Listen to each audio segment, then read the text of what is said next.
We hebben een alternatief plan, waardoor wij dat sommetje van die 530 megawatt met z'n allen in Friesland op een goede manier kunnen doen. En daar is geen gehoor aan gegeven en wij kunnen geen reden bedenken waarom niet. Dus daar is inderdaad veel onbegrip over.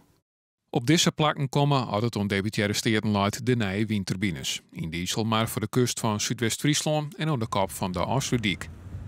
En dat betekent de eind van dit vrije uitzicht bij de kust. Ja, ik vind de Krekhof is een schitterende foto maken, de mooiste van je leven. En er zit een hele grote vlek in. Die is niet meer uitkrijgt. Nou, die wiemel gaan echt niet meer vet. Die bloeien gewoon.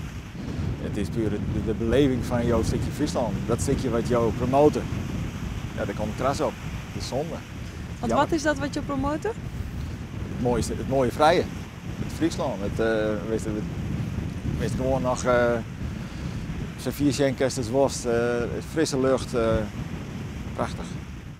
Vooral bij recreatiepark De Halle Poite in Makken maakt ze haar zwargen. De windturbines komen deun voor de door. Het probleem is dat als je hier 60, 70 molens van 200 meter voor je snuffers krijgt, dan zullen de bezoekers hier, en dat zijn niet alleen de 350.000 overnachtingen, maar dat zijn ook de dagrecreanten, die zullen zeggen voor een groot deel, wij gaan gewoon ergens anders naartoe.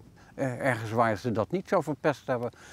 En dan betekent dat hier waardevermindering van het onroerend goed en bedrijven die echt in de problemen zullen komen. Eens is net in het met planninges en daarom rieden ze haar aljeta op nijacties om de steden op orde gedachten te brengen. Wat ons betreft is dit een besluit van gedeputeerde staten.